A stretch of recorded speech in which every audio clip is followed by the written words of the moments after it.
ودلوقتي معانا الافوميتر اليونيتي اليو تي 122 اللي اتكلمنا عنه قبل كده.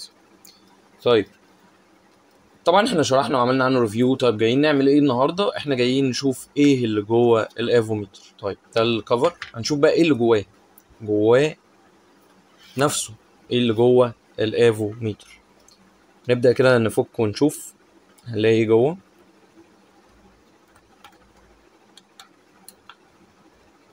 يعني انا ما لقيتش ورا غير مسمارين بس. نبدا نفك ونشوف فيه ايه تاني، نشوف اصلا هيتفك ازاي وايه طريقه الفك بتاعته. طيب انا فكيت المسمارين، هبدا امشي بضفري للناس اللي بتقولي ضفرك طويله. بصوا هبدا امشي كده بالراحه عشان احاول افكه لو في كليبسات. طيب هبدا امشي كده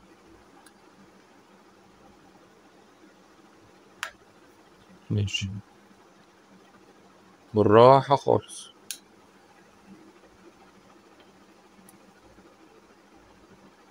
هبدا امشي كده احاول لو في اي كليبسات افكها. ايوه ابتدى يفك معايا زي ما انتم شايفين، بدا يفك بالشكل ده كده. اكمل لحد ما يفك خالص. دي ميزه ضفري، بصوا فك من غير ولا خربوش ولا خدش. طيب ده الكفر او الوش الامامي يعني، تمام. ودي الشاشه بتاعته. طيب انا فكه ليه؟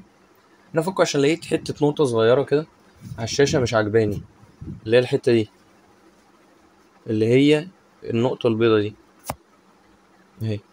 هقلب كده وهبدا امسح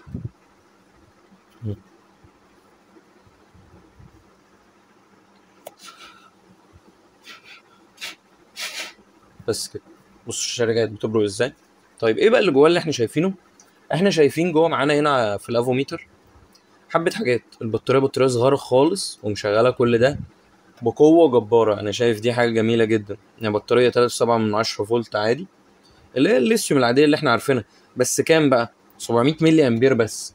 مشغله الشاشه بالافو كله وما شحنتوش لحد دلوقتي ولا مره. ده غير ان هو بيتشحن.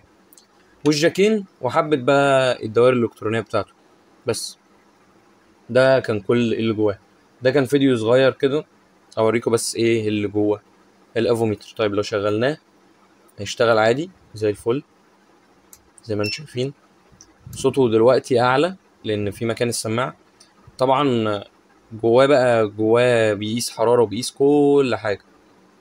افو ميتر جميل يعني، وانصح اي حد حابب افو احترافي يشتريه. طبعا هنا جواه حاجات طبعا تحت الشاشه، حاجات كتيره، بس انا مش عايز اتعمق اكتر من كده، كفايه كده.